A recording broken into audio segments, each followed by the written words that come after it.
Again with another video, and this will be another two-part video. First part on glycemic index or GI of food and compare it to weight gain, and second thing will be a motorcycle story. Okay, so glycemic index, what is it? It is a number between 1 and 100 that is given to foods based on how slowly or how quickly those foods cause an increase in blood sugar or blood glucose levels, okay? So a very low glycemic number, you know, somewhere around 25, lower, or maybe 30 or whatever, will release sugar very slowly and very steadily. So it's kind of really good for diabetics, for pre-diabetics, for insulin resistance people. And so you don't get these sugar spikes, okay? And a very high glycemic index number means that the glucose sugar is going to be rapidly released into your bloodstream. In fact, so fast that your body's normal mechanisms aren't going to be able to cope with it very well. Now, that doesn't mean it's bad. Some people love GI that's high. You know, if they've exercised very intensely, you'll see bodybuilders and weightlifters eating high GI foods. You will see, you know, it's good for recovery. Marathon runners, they'll often eat a huge bowl of pasta an hour or so before they go out for a run, okay? So, depending on what you're doing, you have to watch your GI. Now, as I said, it's a measure of the freely available sugar in foods, okay? And 100, the highest, is based on sucrose, sugar. So it's kind of interesting, you know. I'm not going to give you a whole list of foods about, you know, what's high and what's low on GI. You can look that up, right?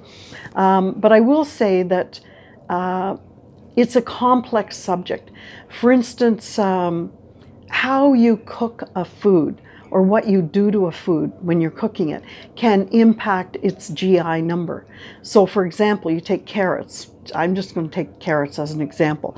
If you cook them whole or eat them whole, that has a certain GI. When you cut them up, you're going to raise the GI. If you dice them, if you sliver them, if you mash them, each of those is going to make the GI even higher. And why is that? That's because the more surface area that you expose, then the easier it is for your body to get at that sugar fast and to dump it into your bloodstream. And another thing is, you may think all rice is a certain GI, but that's not true. For example, when I eat rice, I eat basmati rice because it has amylopectin starch.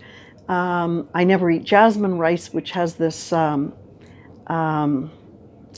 starch. And the basmati starch is slower to reach the blood in terms of sugar, and the jasmine starch moves faster. You know, so I don't want to get into all those details, but just to give you a couple of examples. So, bottom line, if you're measuring the GI index of scores of various foods, obviously sugars are going to be really high, right? Pastries and whatever, and they should be avoided. So, you know, high GI index foods you can eat occasionally. There are some that you can eat moderately, and there are some that you can eat freely, you know, whenever you want. So what it is this will upset the biochemistry in your body, okay? And when you have high blood sugar, you know, if you're the type of person that eats a piece of toast slapped with a bunch of jam on it, that's high GI, both of those. What's going to happen is within an hour or two, you're going to be really hungry again because you have driven your blood sugar up, and then you know, you get more insulin to cope with it, and then suddenly it drops down, and your body doesn't care how much you've eaten. It has to get that blood sugar up again, and so it's going to force you to eat again. It's going to make you hungry. And I'm not talking cravings, I mean real hunger. It's going to get those hormones moving, and you're going to have to eat again. So that's not going to help your weight loss, is it? So I really want you to watch the GI of foods. I want you to see, like I say, even cooking them. This is a really crazy example. I was reading about it.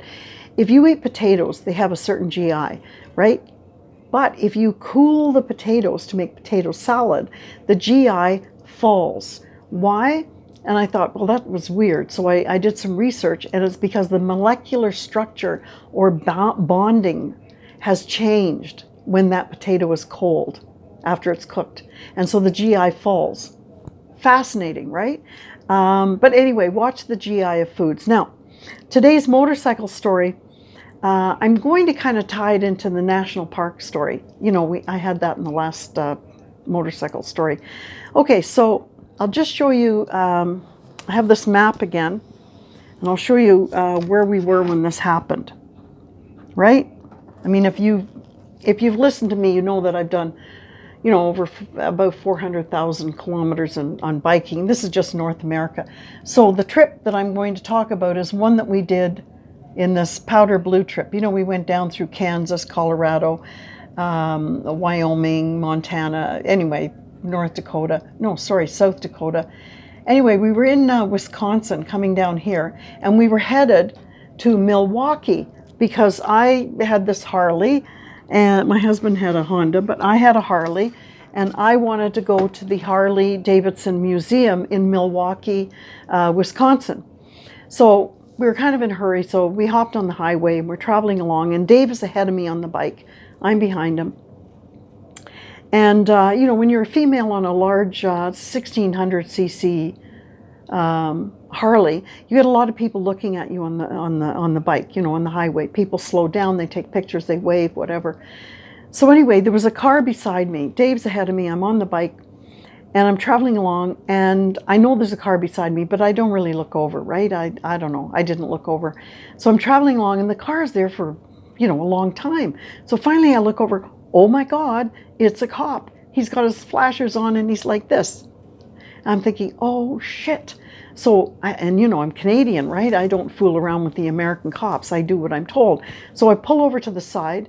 Meanwhile, Dave, who looks, I'd say once every 9.5 minutes behind him to see if I'm still behind him. I mean, I could be off in the ditch and he'd never know it, right? Anyway, he just sails on over and he's gone over the horizon. Oh. So anyway, I pull over. This young cop, he gets out and he says, your back light is out. I said, oh, really? And I look behind. Oh, thank you. I'll get that fixed. Now I have a half helmet on. I've got goggles on. I've got my face covered in this pink scarf. And I'm thinking, he's going to ask me for my ID, right?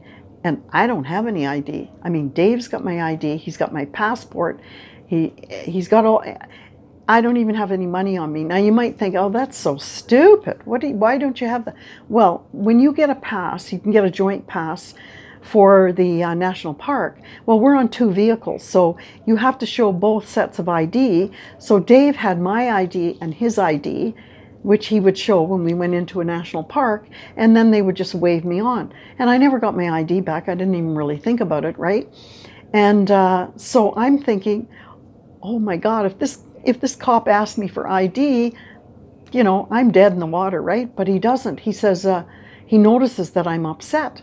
And he says, oh, what's wrong? I said, well, my husband, how am I going to find my husband? You know, he's just driven on. How am I? He said, well, I said, I don't know.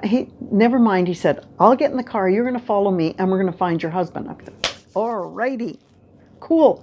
So I'm following this cop. We don't see Dave anywhere. Finally, we pull over on one of the off-ramps.